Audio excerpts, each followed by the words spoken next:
Alison Rosen. Alison Rosen is your new best friend. Alison, with her good times never end. Alison Rosen, doing the wavy pencil dance again. Alison Rosen, Alison's your new best friend. Hey everyone. Hi. Hello. Welcome to another very exciting episode of Alison Rosen is your new best friend.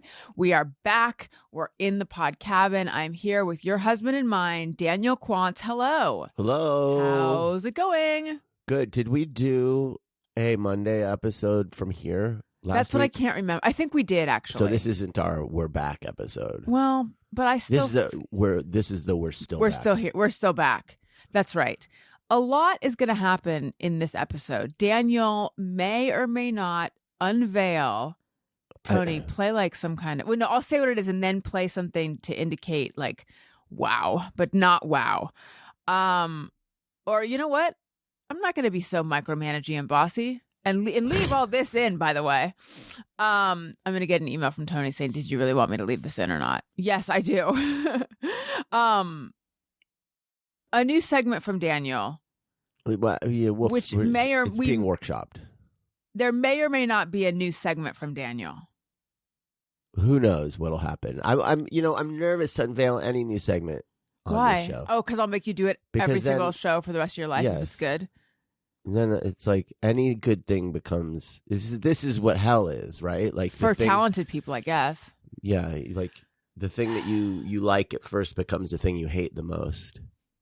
That's just marriage. Yeah. So anyway, we're back still. We're still back. I had an eventful morning. I drove down to Orange County. I came back, getting shit done. We are now less than 1 week out from my surgery, where I will be having my uterus, my ovaries, just all the lady bits. They go in and they say, is there anything feminine in here? Come this way. They're taking it out. They're mixing it with Dijon mustard and then some paprika, and they're putting it back in. That's right. I said, I want to smell better. You want to be a deviled person. A deviled person, yes. So they're taking it all out. They take packing peanuts.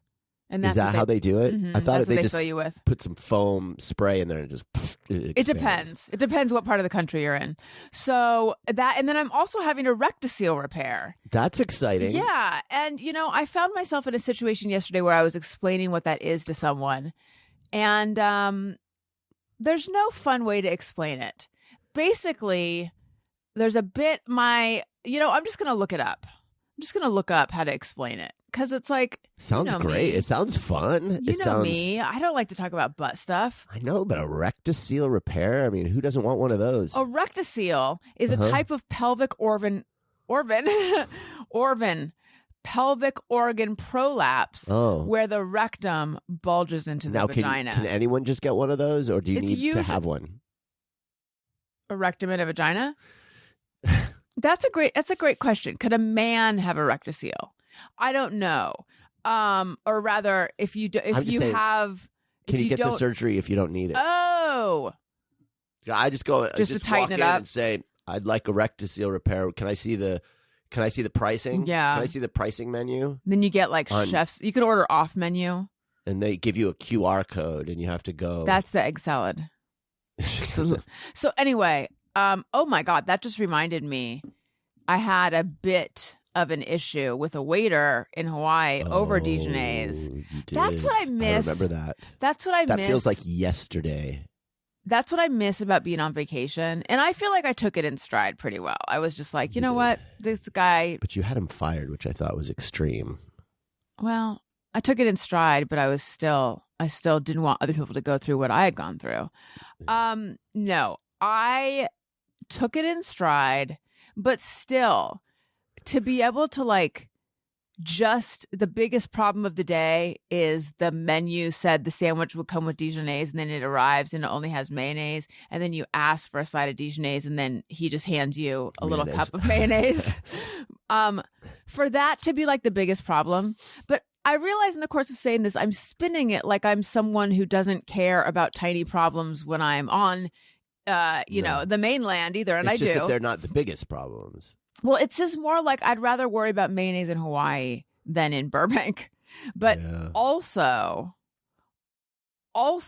I can't let everyone walk around with thinking about my rectum bulging into my vagina. So let me explain.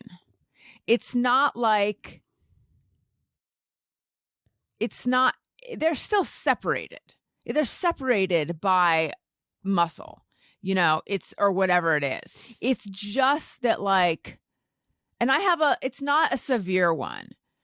It's just the kind of thing that happens with pregnancy. Everything gets loose and things just get rearranged. And Ladies, as I said to my doctor, I have not had a normal bowel movement since I gave birth to Owen, because he's always checking in about my bowels. Who was it on Mormon Wives who had the surgery on her? That was Jessie. Labubus? That was Jessie. That was Jessie. But wasn't that pregnancy? It was after her. Yes, but she said that her inner vagina lips were hanging out or something. Yeah. I think she called them her meat flaps. Ugh. This is not cosmetic in that way, although I probably look great afterwards. No, I'm not saying it's the same thing. I'm saying it's a thing that happens because of pregnancy. Yes. I'm relating it to our new favorite show, Secret Lives of Mormon Wives, which we've finished, by the way.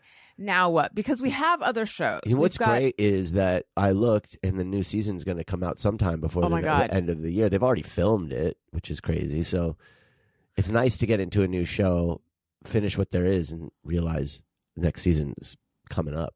I like that you're not trying to deny that, because in front of was it Brooke Dillman and Jeff Drake?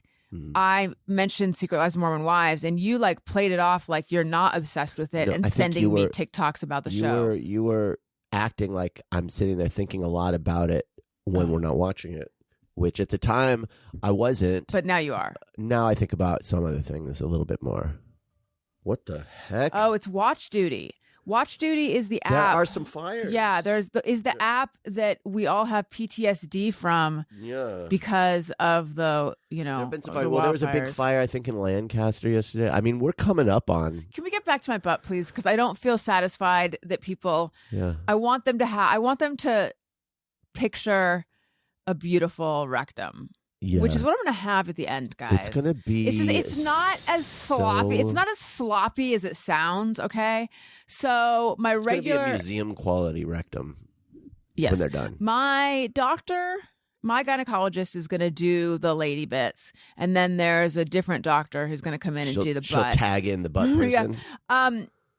What is she? She's a uro gynecologist, because there was this question of do I also have what they call a cystocele, which is where your uterus and your bladder need to be tightened up as well. But I'm like, no, we don't need to do that stuff.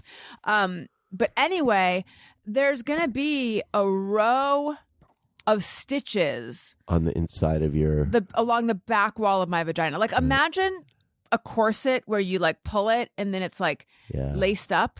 I feel like that's what's gonna be on the inside of my vagina, and it's freaking me out. Yeah. I had one stitch after I gave birth to Elliot, and even just knowing that one stitch was in there freaked me out. And now there's gonna be a whole row of them. Poor sweetie. It's gonna be sore. But all of this, yes, sore, yes. I'm staying one night in the hospital. I will be getting great drugs. I haven't asked which ones, but I will be getting drugs, so that's good. But anyway, all of this is to say I'm playing a very dangerous game right now. What's that game? Russian roulette. Is it Uno? We bought Uno in Hawaii. Did we leave it there? I brought it back. Okay, good. Uno's a fun game. I don't remember how to play it. No, I'll tell you what the game is. What?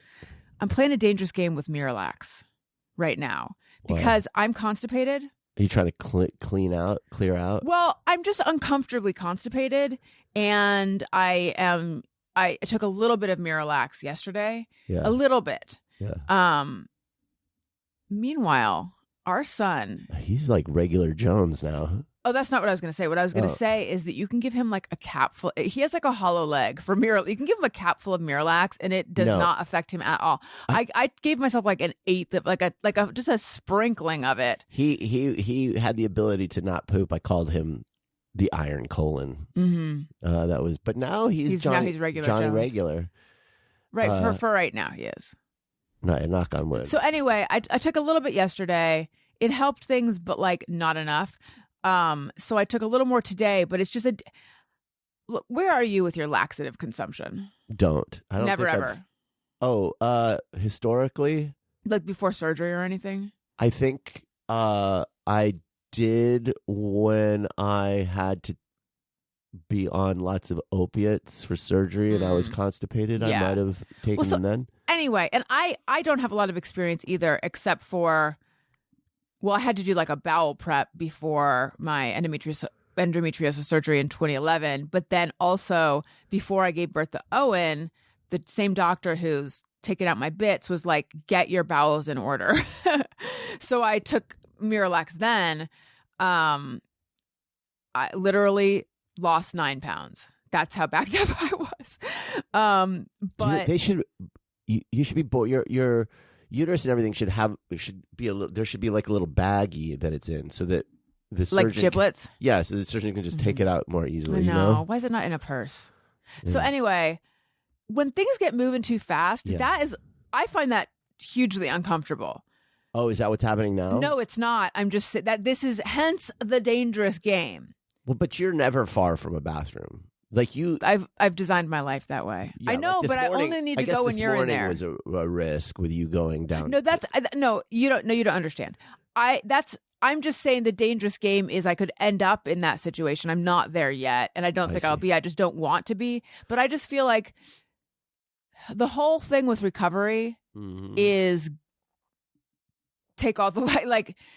And I think I said it on the show. It's supposed to be so loose that you just sit down and it comes out. You don't want to strain. But to my mind, that is so dangerously loose. Like that means that you're like pooping on the couch, on the bed. If it's so loose that you just sit down and it comes out, how do you hold it in all the other times? Yeah, we might have to put like puppy pads down on your side of the bed. Well, you should. Just in case. Leakage. Ugh. So anyway, I just figure I don't want to go into the surgery constipated, but also hooray for modern medicine. Yeah, you know what? Hooray. Good job. Modern medicine modern being medicine. 2025 versus 2011. Right. Because they don't require that was also modern medicine. So maybe just hooray for whatever decision reversed the old one, because they used to make you do a bowel prep, which is like drink like Oh, they don't make you do that now? No.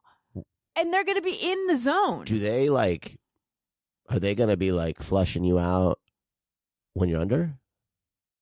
Is there like the poop person that comes in and just like the poop valet? The poop. Yeah. We'll take you to the limit. Was Ski Chalet national? I hope so.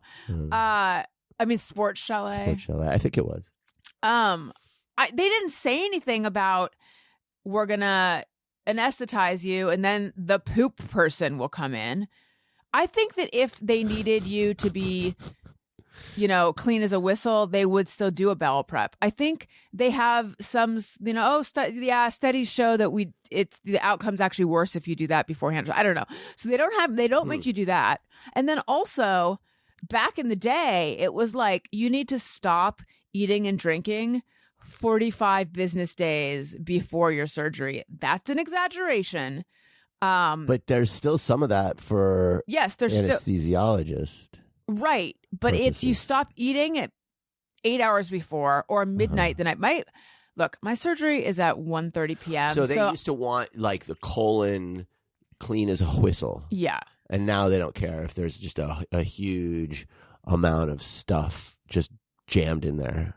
Like lawn boats, clippings. Yeah. Sediment. Old toys. Mm-hmm.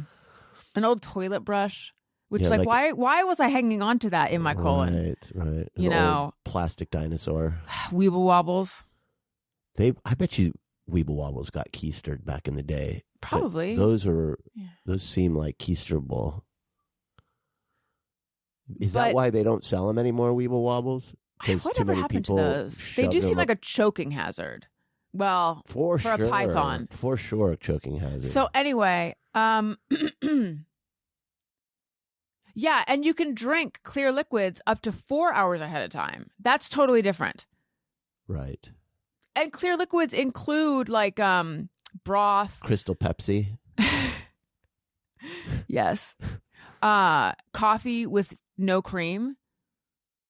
Isn't that shocking? That's not clear liquid. Yeah, it is. But why? I don't know. But what do they mean by clear liquid then? There's a list. As long as you can see through it. But you can't see through coffee. Why is that? Black okay? coffee. You can see through black coffee, sort of. Well, you can see through Coke, but that's not a clear liquid. You could probably have Coke.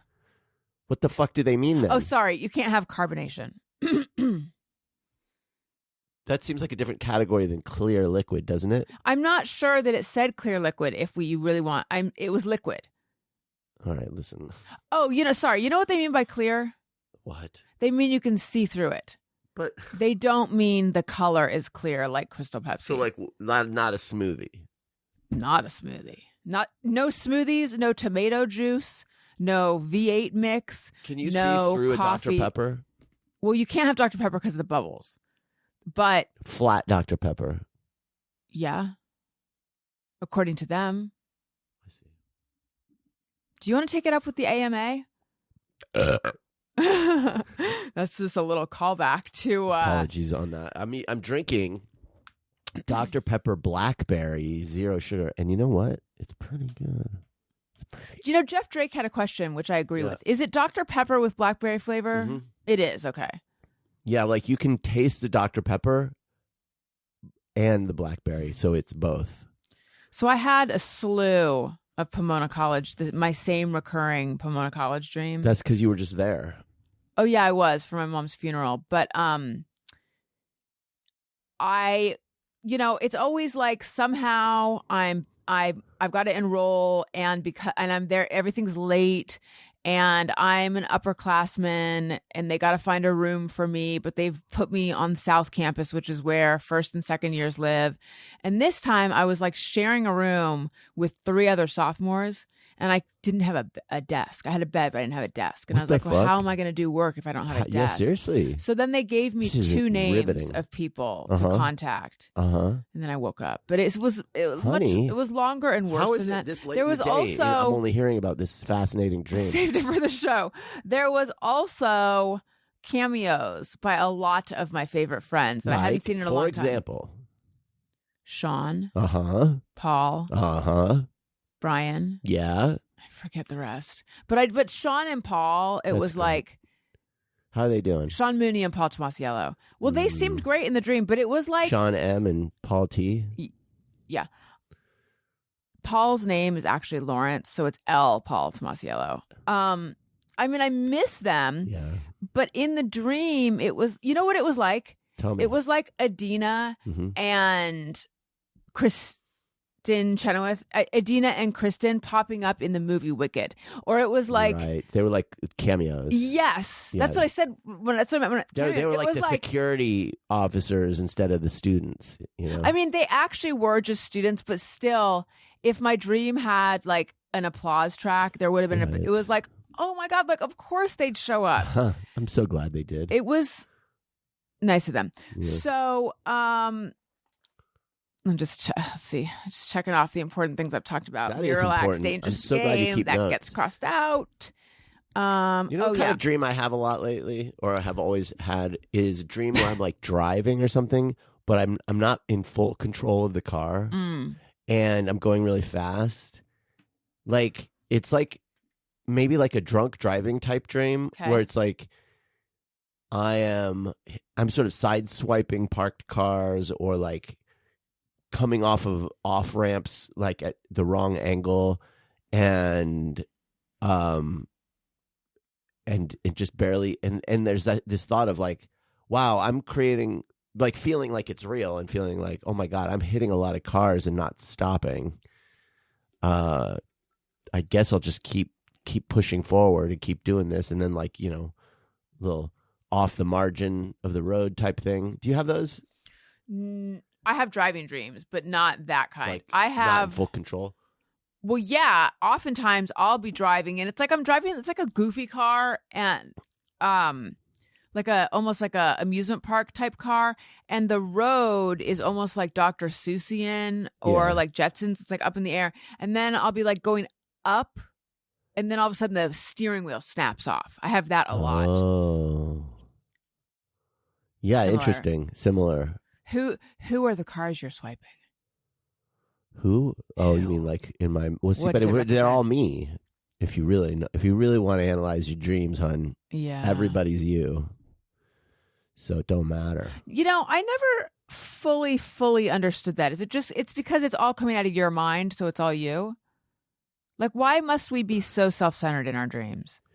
I think the idea is that if you're interacting with a person who's, let's say, Oh, no wonder I was so excited to see Paul and Sean. what you're They were interacting me. with is the version of them, the projected version of them that exists in your own psyche. And so that's really just a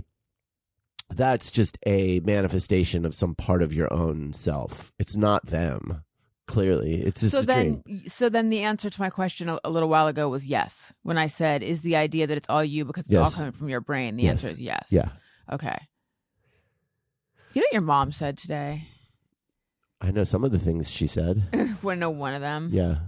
I said, I am being eaten alive by mosquitoes. And she's like, oh, when you start scratching it, it gets so much worse. I was like, where were you 2.5 days ago when I began scratching? Because I can't stop, but I'm scratching right now. That's what made me bring it up. I told you to put the cream on. I know, but it doesn't last that long. I did. And then I had to scratch. It felt better for like 45 seconds to 5 minutes. What are we gonna do with these mosquitoes? I saw a thing. It's not on the market yet. It's like this black. It looks like a phone size. Were you on Kickstarter? Where are you seeing things that aren't on the market I yet? don't know. And and what it does is it has a camera and it can detect a mosquito and then it hits it with a laser. This is like the Iron Dome for mosquitoes. Yeah, and it just kills it. It hits it with a really high powered laser. It goes and it kills it with fucking lasers. How can that work? How can't it work? And also, what might it miss? Is it going to mistake Owen for a mosquito? Right, like if you move like a mosquito, would you get turned to ash? Yeah, I mean, it sounds dangerous. I feel like that's probably the kinks they're working out. Is this the kind of thing that's like $6,000 or like $25? It's not on the market yet. Where did you see this? I saw it on Bullshit Monthly magazine that I subscribe to. I don't know. It was on X or one of those fucking social bullshit now my sites. leg's itching. But it was a video and it looked real. So I don't know. Who knows what's real Is it anymore? possible the inside of my pants are infested and when I pull them on, all the bugs eat my legs? I just think the problem is that you have like whatever that blood type or DNA type is that's yummy to mosquitoes, because I don't get bites. I have type A. So like, what is your type A blood? Yeah. See, I'm O neg. And they don't want any part of you. They don't, apparently. Any part of you. I'm like, You never get bites. I mean, not that frequently. Can't even remember the last time I was bitten by a mosquito. I even spritzed myself liberally with off clean feel. Does that shit work? No, it didn't for me. I feel like, well, I don't know.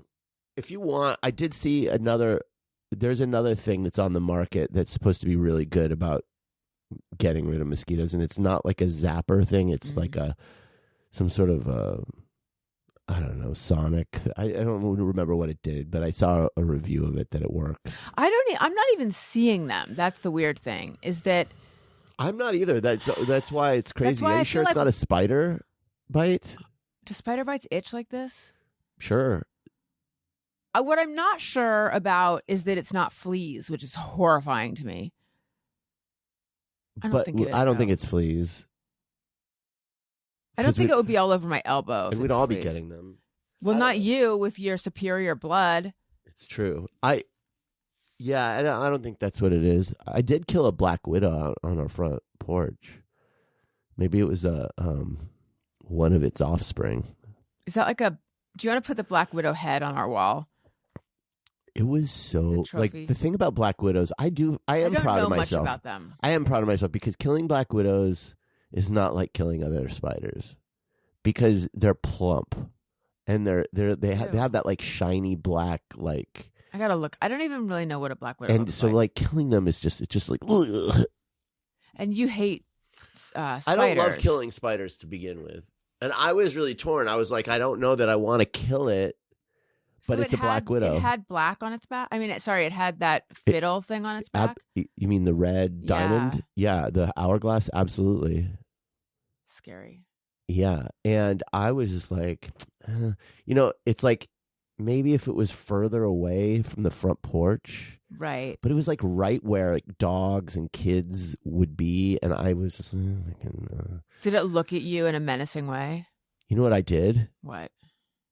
It had a little web going, and I let it. It had caught some sort of moth or something, and so it was focused on its dinner, and it sort of moved on the moth. And when it moved on the moth, you moved on. I fucking nailed it. With what? My shoe. Ugh. Was your foot in the shoe? It was. Okay, keep going. Because I knew it was distracted, but if I had gone for it normally, it might have like retreated to it. It had there was a little hole under the porch that it could have gone to. So I outsmarted it. I'm smarter than a Black Widow. That's something you can feel good about. But I did feel bad. Oh, it's so gross, but I feel bad. The one bug I don't think I could squash would be like a praying mantis. Yeah. Or even like a large grasshopper, like the larger. Or a ladybug even. Yeah. I don't know. I try not to kill bugs anymore. I did kill one just a little while ago because it was tiny and it was on our bed. You made me kill a daddy longlegs, or you made me capture a daddy longlegs. And the problem with daddy longlegs is that when a week ago or something. Okay. We have this thing called a bugzooka. Mm-hmm. A listener sent it. It's great, but the problem is that the entrance is like, I don't know, like it's supposed to be a humane bug relocator. And it's really good. For small bugs, it kind of sucks them into a chamber, and then you could go put them out somewhere. But the problem is that a daddy longlegs has those long legs. You think you maimed it. And I always feel like, I just broke its legs, or whatever. Because it's like, it doesn't fit in there Why comfortably. not use a cup and like a... Because it's usually on the ceiling, and I can't reach it. So anyway, this is the kind of tough living that we have here in Burbank. In the country. We're essentially homesteaders out here, just making it on the land. Speaking of country, I've been listening to Wheeler Walker Jr., Ben Hoffman. Oh, yeah, Ben Hoffman. Who I haven't heard from in so long. I bet you he's writing on something. I was in my car, and I pressed some button, and all of a sudden a CD loaded. And I was like, what? It was like a time capsule. And I realized I had loaded like 9 CDs I know. in there. There was one in there the other day, and I was like, this is a weird radio station. And then I realized it was a CD. I've been listening to my CDs. I didn't even know what I had left in there. But one of them that I left in there was Wheeler Walker Jr. Have you heard it? The music is so good, but it's so funny too. Yes. No, he was great. Yeah. So I've been enjoying that. I realized the problem with I'm changing topics. I realized recently the problem with Zoom, and I've known the problem with Zoom, but I think because you did an interview on Zoom. Yes. So we had Rob Kuttner, who's been on the show before, comedy writer, worked on Conan. I did a Monday show with him. Now that will come out after this airs. But he had COVID. So he couldn't come in. How strange is that? COVID's still going on. It just felt very retro. Felt like a retro kind of thing to happen. Right. So I don't like to do Zoom, but I said, okay, we'll do Zoom. He has a book out called The Jews, 5,000 Years and Counting. And it's this comedic. He worked on, do you remember that Jon Stewart show or Daily Show book America. Yeah. He worked on that, and that was sort of a template, I think. Got it. So it's very funny. It's like the Noah's Ark chapter is written by Noah's wife. There's interviews in it. There's like a lot of fictional interviews. He has like trading cards for all the famous rabbis throughout history. He has chapter headings that I was cracking up about. Yeah. And one of them is the Holocaust, and then the subheading is the jokes just write themselves. Right. He's funny. It's really, really funny. But so we were talking, and I felt like I needed to give him my Jewish bona fides. Mm-hmm. Bona fides or bona fides? Bona fides. Who says bona fides? That's ridiculous. I don't know. Some idiot. Assholes. Fuck them. So, and that is always an uncomfortable story of like, do you know my story with Judaism? Because if you have to do that voice, do you know my story with it? And then I have got to go into my history. Well, I know this is going to sound crazy, but I didn't know I was Jewish until blah, blah, blah, blah. And then I go into and it's like, to what extent do I go into the detail about it? Because it's quite a saga. Yeah. And then I'm sitting there thinking like, well, most of the listeners all know this, but I don't think he does, but da-da-da-da. So I'm telling the story. I think I talked without taking a breath for like 12 minutes. Oh, geez. I don't know. I just looked down and I was like, maybe I shouldn't have gone into. So was he asleep? I fell asleep. I don't know. No, that I have. You know what you should do? You should have Tony like speed up that part. Like, dude, don't. Oh my God, that'd be really funny. Mm-hmm. I don't know if he was asleep. That is highlighting the problem right here. Right. Because I got into the AR zone and I was looking, I probably had my eyes closed. I don't know. I was just like on I wasn't on autopilot because I was paying attention to what I was saying, but I was like. You were doing one of your recordings. Like, we all have these like stories that are like pre-recorded things that you can just launch into. It was like 8 tracks back in the day. No, I literally. You took it off the rack. Yeah. And you played it. I went out to go to the bathroom while I was telling the story.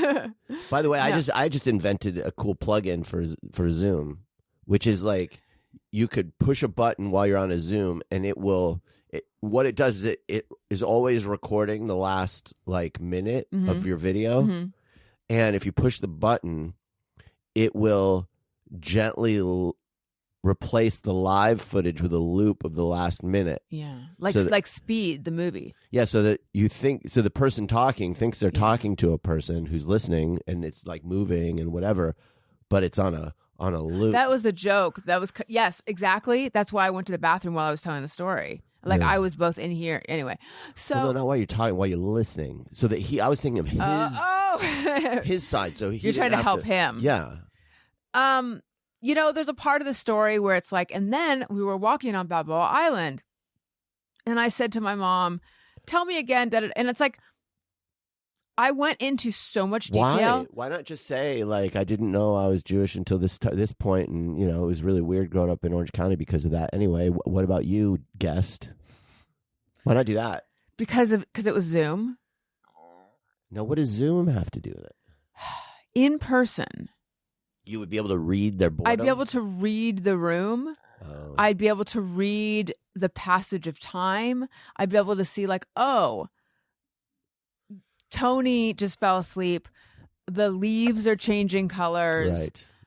Right. Rob didn't have a beard at the start of this. Yes, exactly. Like, it's oh my God, nighttime. If you're doing a Zoom, have that fake beard under the camera. And then if someone's going on, just like slowly, noticing, just sneak on. Right. Do you see what I'm saying? Yeah. I was so insulated in my own Zoom bubble that all happened. So that's the problem with Zoom, is that you can't tell. I mean, for some reason, I cannot both talk and look at someone's face on Zoom at the same time. Yeah. And that's the whole thing I do. No, you know what? It's not just looking at their face. What is it? I intuit and I you really feel do. vibes. It's true. But you can't You're on Zoom. You're a vibes interviewer. You're the opposite of Terry Gross. What is she? She likes to be on does Zoom. all. I mean, No. she likes to be on the phone. She does all of her interviews On the phone. remote audio only. So she sits in a recording studio in, I think, Philadelphia. That's essentially what I'm saying. And then the other person, they go to a recording studio in whatever city of choice. She gets no cues except voice cues. But Terry Gross wouldn't tell a 12-minute self-indulgent story about herself. Can I tell you, even despite that horribly boring story you probably told, that... I did tell it. And I'm sure you told the shit out of it, that I believe genuinely that you are a way better interviewer than Terry Gross. Do you know what? Wait, but the problem is, I don't nobody have short knows red you hair. exist. I know. And so you haven't been given that opportunity to shine, baby. You have not been, like, NPR needed to hop on your dick. And they didn't. Honestly, if I may, Yeah. I'm one of the best interviewers I know. I know. I'm like exceedingly good You at legitimately it. are. To the point where it's like, why am I doing these shows with you and not doing interviews? I which wonder are my that bread, as well. It's my bread and butter and my flagship. That's why I'm saying the fact that I abandoned the entire project of interviewing and was just like, I'm going to look up my nose. I'm going to navel gaze. I'm going to tell a story. But yeah, I am. Suck it, Terry Gross. Do you know what a Paganini? And I think highly of Terry Gross. I am not saying that to disparage her. I TG. just think you're better. Thank you very much. I am truly one of the best. But you know, whatever. Do you know what a Paganini? Not as good as Howard Stern. Go ahead. different animals, though. Are there women who are Howard Stern-esque? No, let me ask a question. It depends on how you define that. Let me ask a question. No, nobody's Howard Stern's the best. But Is he? Go ahead. That's what I do when I'm trying to hold space for myself. Yeah. Is he, and I really haven't heard that much Howard Stern, to be honest. So I really need to listen to some long form Howard Stern. Is he the best at getting someone to open up? Yeah. Or is he the best at making a compelling thing to listen to? That's why I put a Because caveat. I'm the best at getting someone to open up, not like Howard Stern. You get him to open up on sort of like psychological levels, but Howard gets them to just dish. Yeah, gets them to admit shit. He has a way of doing it that is so sly. Like, he is very deft at being able to, like, coax somebody without them quite realizing it into saying things that they probably did not mean to talk about or say. Do they regret it afterwards? Sometimes. Although one could argue that all he's really doing is getting people to get over their fear of talking about something that they do actually want to talk about. I don't know. Interesting. But I need to listen to more Howard Stern. I might be. It's been a long time since I've listened to Howard, so you might be better than Howard. I don't think I mean, thank you. I that's like, please. But please. I'm sure I'm not, but I'm good. You're great, honey. Truly. But here's the problem. What?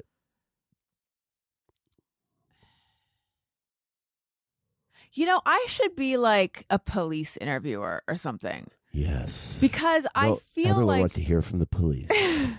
What do the police have to say? And that's not what I mean. No, I don't mean interviewing police. Oh. I mean, what are the fields in this world that need a really good interviewer? Because I just feel like if you give me 3 hours with someone, right. You get them to admit to whatever they did. I can get everything out of them. Oh, you know what it is? Yeah. I just need an editor. So you would be like good cop, annoying cop. What I'm saying is, because no one wants to listen to. I mean, you can listen to 3 hours, but it's like I feel like Howard Stern. The thing about him, I'm snapping, is that it's snappy and it's like there's a level and a pep and a listenability to it the whole way through, whereas mine is more I think plotting. you go deeper. Well, you go deep, and but you have this way of still being fun and funny and relatable. Yeah, listen to the Rob Kuttner episode and see if you agree. Yeah, except obviously when you start talking about your Jewiness. But like Stern, I think is more just of an entertaining, but like compelling interviewer. He's like, a better entertainer than I am. Yeah, like he has that sort of instinct for entertainment that you don't have. Like he's thinking of the audience and I'm just thinking of their experience, right? Where you're not really ever thinking about that. So anyway, a moment happened in the interview that made me pause and say, Alison, steer out of this. And I don't even mean steer out of this moment in the interview. What could it be? Because honestly, steer out of this direction. There's so many things you should have had that instinct for and haven't. So I'm wondering what did. But I'm not talking about it in a show sense. I'm talking about it. It splashed cold water on my face and made me say, Alison, get a grip. Oh, what was it? So I brought up October 7th because I forget what I was asking. Which is just a fun topic that everyone just loves. Yeah. I mean, just a little bit. And I just said, no, maybe it was when I was explaining that, like, look, I'm very new to being Jewish. And I find myself. You're a new Jew. Yeah. I find myself wanting to, like, boil it all down. Like, what is it? Well, you're newish. What is it that this is that I am, like. What are you feeling? No, but what are Jews? The whole thing was they wanted to do animal sacrifices because I'm not super into that. Yes, that is. Clearly, I get it. That's the big part of being Jewish. Well, at one point it was. Right, but it isn't currently. So, although anyway, it was to the people, the Jews that lived across the street from us at our last place. Yeah, with the chicken. Yeah. Caparo, whatever. So anyway, what is this Jewish that I'm feeling? What is this Jewish? I said that I find myself getting into these fights a lot on Threads. You do. You love it, though. Hang on. And he goes, oh, I know. Oh, he did? Yeah, he goes, oh, I know. And I said, oh, you do? And that could cut either way. And he was like, yeah, I just was like, oh, I didn't know that she knows enough about this, that she's like educated. And I was thinking like, well, I don't. Well, look, you're not going into like... I started on October 8th. I was just like, the way you people are using the word Zionist is so clearly a euphemism for like, I don't mean to sound like my former boss, but like, look, I just see patterns, and I almost have a outsider's innate sense for really getting the big picture here. And the big picture is all this stuff you're saying where you're using the word Zionist. I just think you're talking about Jews. But all of this is to say, anyone who knows me from Threads is probably like, she's like a militant, raging, humorless Jew. Oh, and then another person was like, I had a thought and I can't express it to anyone else, but every time I see da-da-da-da, I think to myself, what a putz. I was like, oh God. I'm like capital J Jew to a lot of people, which is fine, but that's not really who I just need to like, my threads are writing checks that my actual identity can't cash. I mean, is what I'm worried about. You don't go into any kind of like, you don't pretend to be an expert in Judaism when you're doing that, though. No, I don't. It's not like you're trying to talk about shit you don't know anything about. You kind of just stay on very like, I don't want to say superficial. We have the right to exist. Yeah, but it's like pretty general. I agree. Terms. I agree. I'm just saying, I wonder if there's a conversation around town about you. I mean, I doubt it. No, that's not what I'm saying. I'm just wondering if there's a like, God, what happened to her? Maybe with some people. I mean, but like, okay, Jen Kirkman, whom I love, for a long time, her social media was kind of not entirely, but it was like very strident about how men are not standing up against these comedians. It was just like, hey, where are the men at? Call out. Was this which comedian? I think it was Crystalia around the Crystalia time. But it was just like. But she's in the comedy world and she's talking about other male comedians. I feel like that's valid for her to be mad about that. Yes. But you got the sense that she's like an angry, serious person. And that's not who she is. Me, I was just and I think that I am coming across online as an angry, serious person. That's not who I am. Jen was going hard on Bernie. Oh, okay. And same thing. That became an obsession for her where she was like, I think she believes that Bernie's like a Russian asset or something like that. And that for me that got to be a lot. Like I'm just saying that a lot of my stuff is a lot. I'm sure that a lot of my stuff is a lot. I'm sure it is. And I think there's the people who are like very pro-Israel and they're the people who are very not pro-Israel, pro-Palestinian, I guess you could say. But I think the vast majority of people are in the middle. And right, so then they look at someone like me, funny, right, delightful. So it might be too much for them because they're just like, I don't know, and they might just want to not listen, or they might be interested, who knows, but like... I feel like they expect that if they were to get coffee with me and I were to pull my collar down, there'd just be like a bunch of Hebrew letters on a chain, and that's... But who are these people that don't know... I mean, who are these people we're talking about? Like, these are people who don't listen to your show. You're talking about like what's that sound? Sorry, you're talking about people in the business. I have no idea. I just think that I'm giving off an image that is not really who I am.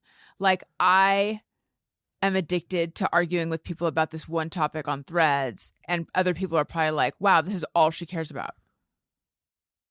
Well, that's the problem with social media because it does give that impression that you have a one-track mind when it's like, in fact, I just go on to X. Well, part of the problem is algorithm for me. I'm talking about me now. And like when I go on X, it's really just two topics. It's either like politics right now or USC football. You still talk about USC football? No, but I'm interested in what's going on. And so you like one thing, you start getting more of it. Yeah. And that's just what's served up to me. And so like if you're hearing me respond to things, you're going to hear it on those topics. And you'll think, I need a fake account? And you'll think, well, I'm telling you, my idea of like basically a Blockbuster video where you go in and you rent someone else's algorithm for the weekend. Like I think that would be popular because I just want to break from my algorithm. Can I tell you my brilliant business idea? I had it when we were at the spa because we got a massage. Look at us. And when we were on vacation, and I was sitting there, and I had what to me felt like. I mean, I was like, I'm gonna do some disrupting with this. This idea is so good. This is how we're gonna make our bazillions, and they're gonna call me a disruptor and an innovator. Except I think it's already been done, but. Mm-hmm. They plopped me in a chair to wait for my... Well, you sat yourself there. Well, they pointed me to it and they encouraged me to plop, I think. And I didn't have my phone with me because I followed the rules. It was a phone-free space. Right. Every other woman had their phone with them. And I thought, guys, look at the circle and the slash. But anyway, I sat there and I was like, oh, I could fall asleep. Interesting. And then I thought, why aren't there places? And I think there are, okay? So I get it. I didn't invent this. Why aren't there places where you can go rent the perfect nap spot for like an hour or 2 hours? And it's like a really comfortable bed. It's dark. It's the perfect temperature, or, you have your own light that you can adjust. And if you want to just be on your phone for an hour, fine, but you're renting the bed for however long. And it's because like, if I had an hour or two to kill and I was tired, I would totally rent a nap spot. Has this been done? But you have a bedroom. You're never outside of the house. What are you talking about? Oh, this is when I'm traveling for business. Oh, when you're on one of your sales sales calls when you're traveling to Walmart headquarters. You get it. Sure, of course, honey. No, I forgot you do that.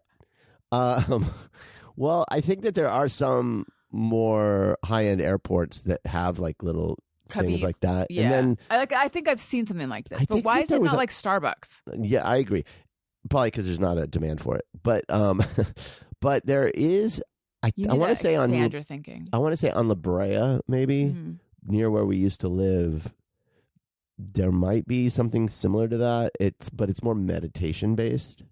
But I think you can go in and it's got spaces to meditate. Oh, that sounds familiar. Are they private though? But I think it's called like Rest or something. So then I was like, you know what? Someone's going to be like in there doing untoward things, and you don't. And so is jerking it. That's the thing, yeah. So how do you prevent that? There's just a lot of issues. And then I was like, also, because I'm envisioning have a camera that can sense jerking it, and then if someone jerks it, like a light, and then a voice. Please refrain from jerking it. A red light goes on in the room, and a face says, "Stop jerking it." Yeah, I like your idea better. And then also I was like envisioning, being the clerk or at the front desk of this place and people coming in and like handing them a thing to sign in.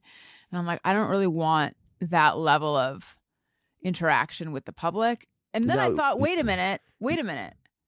I don't have to work. You imagined that you would have to work the front desk at your own business? You don't know that you hire employees? Well, it occurred to me, no, I'm just the brains behind it. Right. I don't actually have to run the day-to-day. We need to meet the VCs and who will then angel invest for the company, and then you just sit back and cash those checks. Revenue. Yeah. So is it a good idea?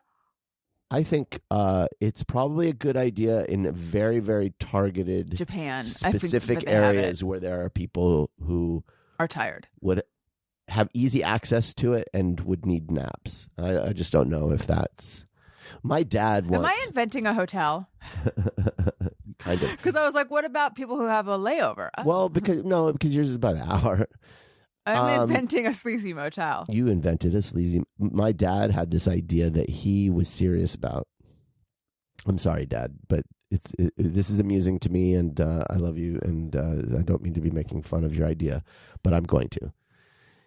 And he was just like, "This is the idea." Oh my God! And it was called like, I forget what he called, like Park and Brew or like Stop and Brew.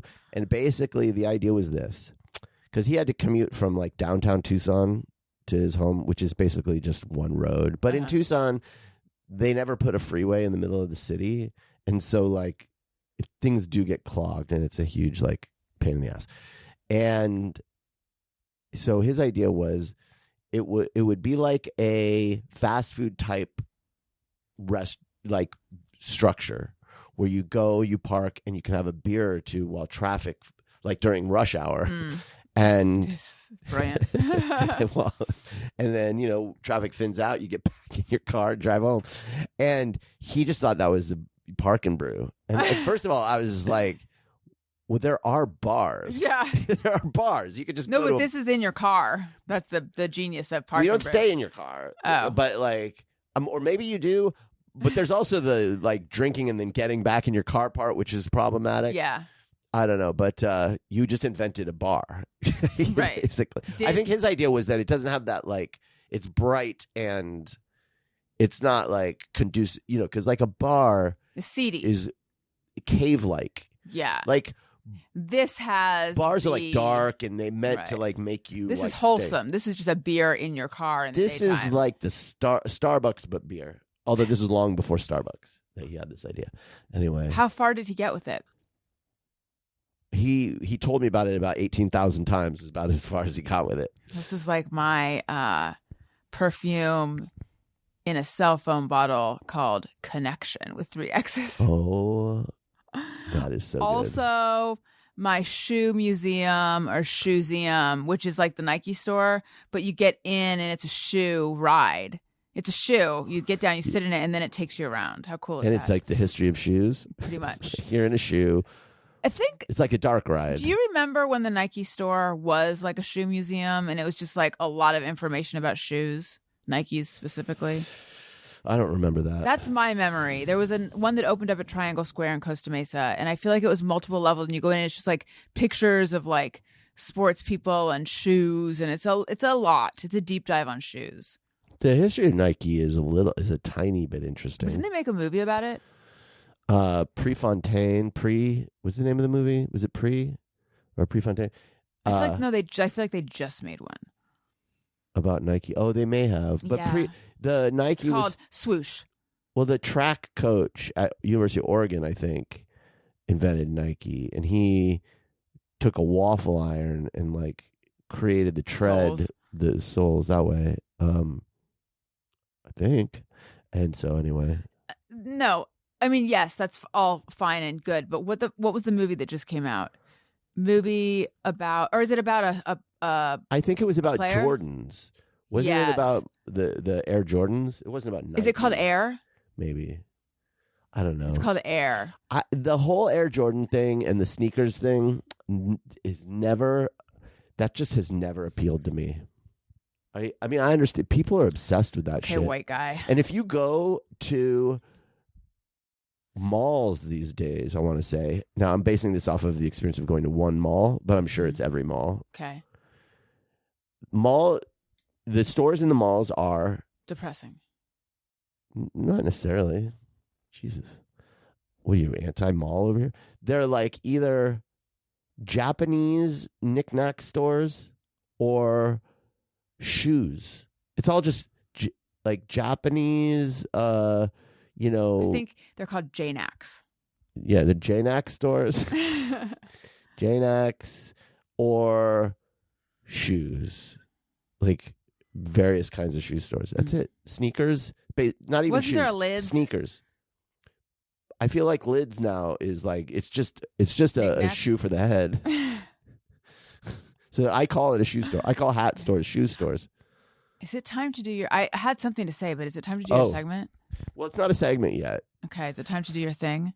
So basically, I invented this idea of doing like trends. You know what I mean? Like, so it'd be like you say one thing that was trendy yesterday, and then you say something that's trendy now.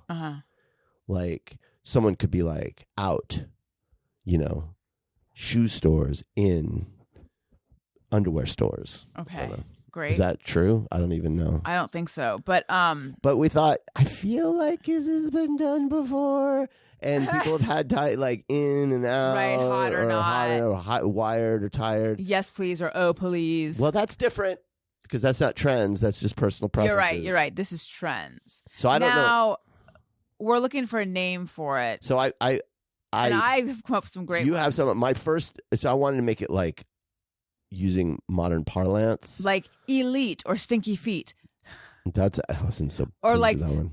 Binge or cringe. Binge or cringe. The pick or the ick. These are good, Daniel. The feet one especially. Sigma or sagma. Lit or shit.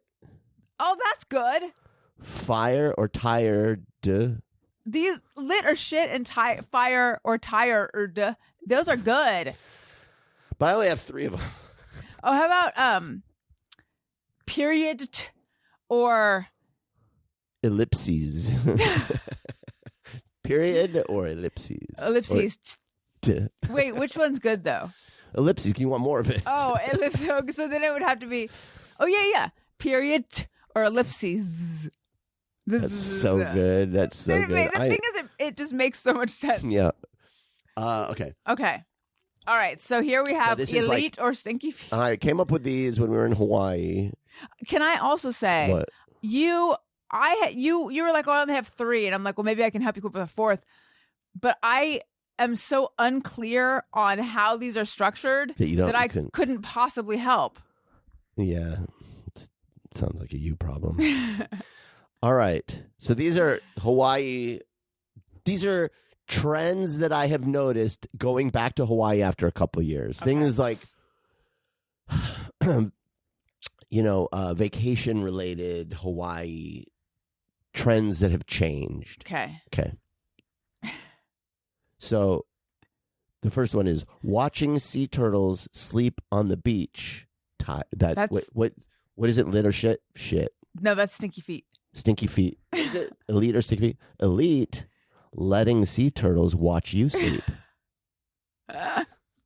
So that, did you see? Yeah. You could do shit or lit if you want. Okay. Shit. Peeing in the swimming pool. Lit. Pooping in the swimming pool. Okay. Now on this one, try binge or cringe. Okay. Cringe. Going to an authentic Hawaiian luau. Boring. Binge. Going to an authentic Hawaiian's house and asking them to make you some barbecue. I get it. Right? Yeah. So that's the segment. I love it. I only have 3. I had others, but I forgot them because I was thinking of them in the swimming pool, and I was about 3 Mai Tais in. And that means that I forgot. What were you going to say? I was going to say we need suggestions for names. Yes. Should we do snack chat? Snack chat. We have snacks to chat? Well, yes, because here's the thing. I, in advance of my surgery, have had to go off of Mounjaro, so I'm hungry. Oh, that's explaining. Explaining what? And by the way, if you want more on my Mounjaro journey, I did a suite, SUITE, of Patreon episodes strictly about that, and those are for sale individually on my page. Okay, listen, Daniel, here's what we have. Okay. We have Kauai Sweet Shops Hawaiian Sea Salt Caramel and Kauai Sweet Shops Guava Caramel or Caramel. These actually are available online in addition to at the store. Now, you might be saying, Alison, we've already tried these, but not in the setting of snack chat and not when I I'm have hungry. not had I did not taste the guava one. Okay. So, yeah, these are, it's like, it's in, which one is the one this you is the tossed at guava. me? Okay. And then let me get you the sea salt. Because first of all, we got to compare. I'll try not to chomp these in the mic because that can No be one some likes that. Schlumping. Yeah. All right. So we're going guava first.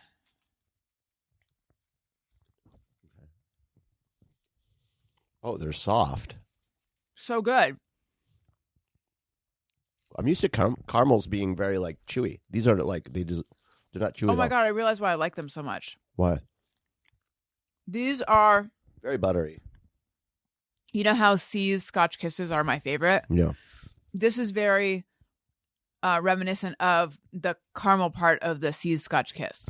They dissolve. These dissolve in your mouth really quick. They're like usually caramels like are stick in your teeth and stuff. This doesn't. Yeah. Okay. So that was the guava. The guava is very, it's just a hint of guava. Right.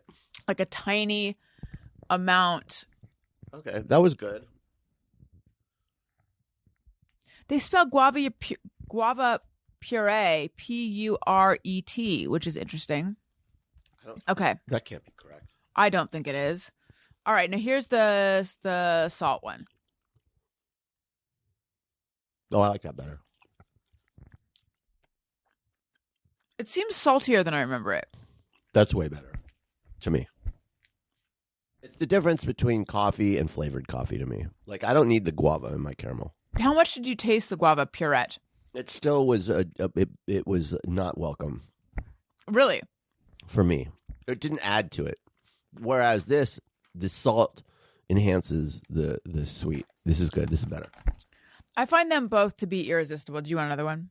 Salt. This is salt. All right. So Kauai Sweet Shop, like I said, there's a website and everything. I'd like to remind everyone that I'm on Patreon. Patreon.com/Alison Rosen. My daily text for people at that level is going off, you guys. It's very let me process what's going on in my family that should be private. Write a book everyone. about it. I need you to write a book about it. Will you do Would that? that be Will you interesting? promise right here on the air that you will write a book about your family? Would that be interesting? Yes. Okay, I will then. Daniel. Yeah. I want to also let everyone know that I'm on Substack. AlisonRosen.substack.com. I just put one up yesterday. I put one up the week before. I'm back, guys. I'm writing about it. I'm back. Yeah. So please support me in those places. What about you, Daniel? Let's see. I am on.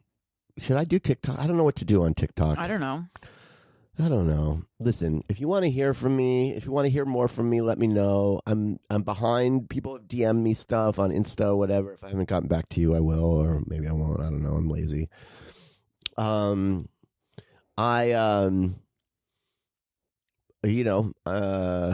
Let's see. I got nothing going on. You can find me at home. You can find me on our Ring Cam when I enter the house and leave the house. That's about it. But reach out to me. You know what I mean? I love hearing from y'all. And even if I don't get back to you, it brightens my day. And send him suggestions for the title of this new segment. Yeah. And if you're somebody who wants to talk about Secret Lives of Mormon Wives, hit us up about that. No, I was going to say who has ideas on plastic surgery that I could have. Let me know, because I think I'm going to have it all done. Mm-hmm. It's very exciting to think about. Even if I don't do it, it's exciting to think that you can change your... Like, what are some things you're thinking of? Legitimately? Yeah. I think I'm going to have my my belly button flattened, smoothed over, so that there's, you know what I mean? Like removed? Just so there's no hole there anymore. It's just flat. Okay. Just smooth. So like you'd have an Audi? Nothing. You have a nothing. Okay. So it's just smooth belly button. Would you actually be having it filled in? I believe they fill it. Well, they detach the back of it. They go in the back, and then they take skin from the inner part of your thigh, and then they put it over, and they hit it with lasers to smooth the scarring out. Cool. It's really cool. I think I'm going to have an eyebrow flip. What is that? They just reverse your eyebrows out. Okay, so not upside down. They just put your left one over the right eye and vice versa? No, they flip it so the hair grows into your skull, but it turns out that the back of the follicles is more aesthetically pleasing. Okay. So they flip your brows. Does it look weird? For a couple weeks. It's a little bloody and weird, and then it heals. It looks amazing. Okay. I'm going to have an iris enlargement. What is that? They make my irises bigger. They cut. The iris is the colored part, right? It's the hole. So they cut a little bit out of the middle part. The pupil. I think, I don't know. It just makes you look more interested when you're talking to people. Mm-hmm. People think you're listening violent. More. And just more chin action, more more jowl. Maybe an Adam's apple enlargement. Mm-hmm. So I look more like, like I have a larger Adam's apple. I don't know what that communicates yet, but I know it communicates something. Something, yeah. I'm going to have a ball tightening so that, because when you get older, guys are saggy, balls sag. So it's going to like cinch them, they're going to get cinched up. Mm-hmm. A knee lift. What is that? Just the kneecap starts to sag when you get older, so you just want to pull it up so people look at your knees and they think you're younger. They go, "Oh, those are some young knees." Because I don't wear shorts, right? Because I'm insecure about my kneecap. So I'll have a knee lift. That's what I know I'm going to do. But if you have any ideas for other things I haven't considered, let me know. I feel like now, while I'm still young, I can get it done and no one will really notice.